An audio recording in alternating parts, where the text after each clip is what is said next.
You saw the thumbnail. This is Sony 35. You saw the thumbnail. This is a Sony 35 1.8.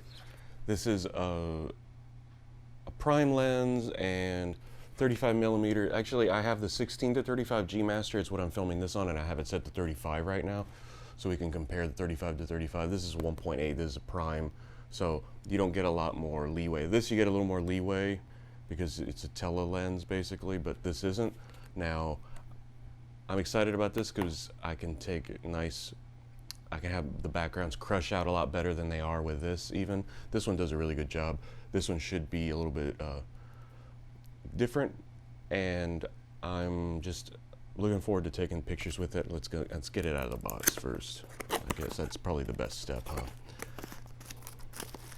So in the box, it's dead simple. They don't give you a little case for it, which is whatever.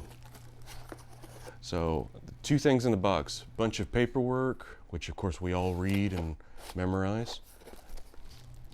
And the lens itself. The lens itself is quite compact. I'd say it's around the size of my 85. I have the 85 1.8, which is a great lens. So I'm hoping this will be just as good as that, just with a different focal length, obviously. Regular lens cap. I still don't use them. I probably should, and you should use a lens cap, blah, blah, blah. I just haven't. Back, front. This, boy, I really should use these two, huh? But I never do. I just like having it ready to go. So that's it. It's nice and small. It's a 1.8. The only things we have on here are a button so you can program functions on it. I never do that. Your focal ring and your manual and automatic focus. Nothing fancy here, which is fine because frankly, if I'm taking pictures, a lot of times I'll do autofocus and have it and just point it and go. And then if I'm trying to do something close, which this can do, I believe 8 inches. So that's pretty close to a subject. Then you can really dial in that focus, because I'm shooting this on the Sony a7 III. Really easy to try to dial in something and get it looking just tack sharp. So I'm shooting that, like I just said, I'm shooting this at 35. So now I'm going to replace this 35 with this 35.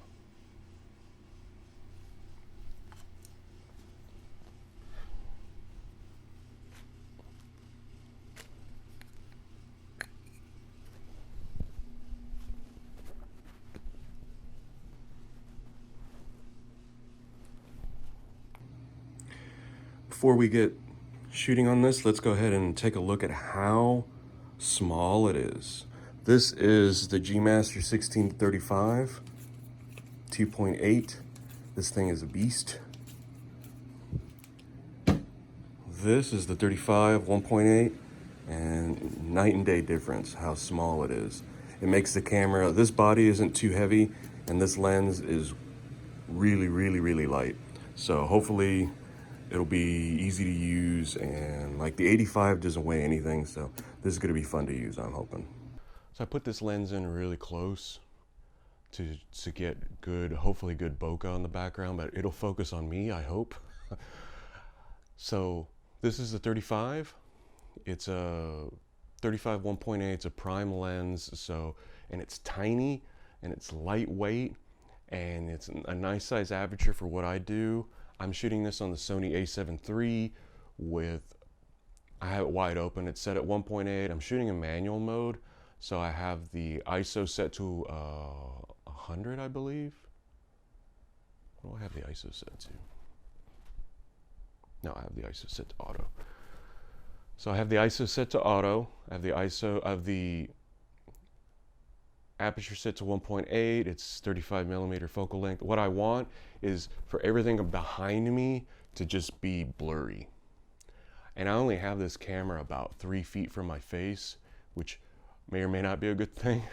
I have a white balance set to incandescent because the lights, otherwise it'll be a little bit yellow. The auto white balance on the Sony is pretty good about correcting that yellowness, but if you just force it in incandescent, you don't have to worry about it.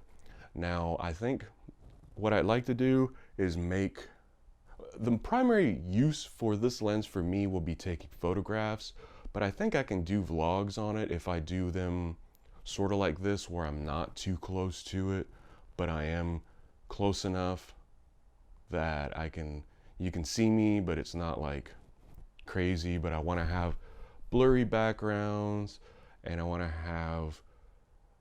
to use this lens a lot because it's super light, so that way it'll be my go-to. So using the G Master 16-35, that lens is beautiful. I love how crisp it looks. I love how nice it is, but it is heavy and it is bulky. This thing feels like a toy on this thing. Not that it's a bad thing, not that it's not built well. It's just very lightweight, tiny, and the body's not too heavy, and it doesn't add much to the body. So it feels it's a lot more mobile. And with 35, you get a pretty decent width, so you don't have to worry about, oh, I'm too close, and you can just scoot in if you want to get a little closer. Because I originally shot this part of the video with it about 2.5, 3 feet away from me, and I felt that was too wide, which is good. That's what I want. If I'm just doing a video where I'm just talking, I can just put it right next to me, put something in the background that'll look kind of interesting. Like in this case, I have the Christmas tree because it's Christmas time when I'm shooting this.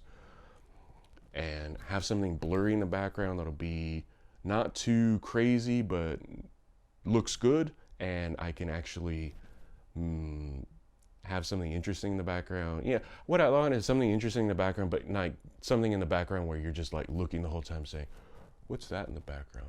Oh, I didn't know you had one of those. Well, that's what I don't want. I just want you to focus on me and what I'm saying, and then that's it. Instead of watching the video over and over again and goes, oh, look at that. I don't know he had that. I don't want that. And hopefully with the 35, that'll crush that. And definitely with pictures, I have the 85 1.8, and that thing just takes pictures. You just point it at something and the picture looks great. I took some pictures of some with engagement photos, and I was like, oh, let me put on my 85 to see how they look. And those pictures, the woman was like, oh, that was my profile picture for Facebook. This, I hope, will do that, and that way I can get closer to the subject, or I can get wider and get a nice wide. Because the 85, you have to really stand back to get it. With the 35, you can come in a little closer and get different textures and feels on it. Mostly I'm just yapping, so that way you get a good feel of how it looks. And hopefully this is going to be probably my go-to lens, especially for photographs.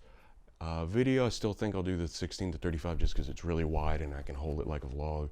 Whereas this, I don't want it to be like on my face, but I do want it to have a crushed background. This has its place. I already have a 35, but this is 35 1.8, so it's a lot crisper, I hope. And with the photographs, I can shoot at a really high shutter speed because I like to shoot birds, and they move really fast. So the faster the shutter, the better I can catch that moment in time action. 35 1.8, I think I've yapped enough to you get the idea. 35 1.8, really excited about this lens. It's probably my go-to now, and that's it.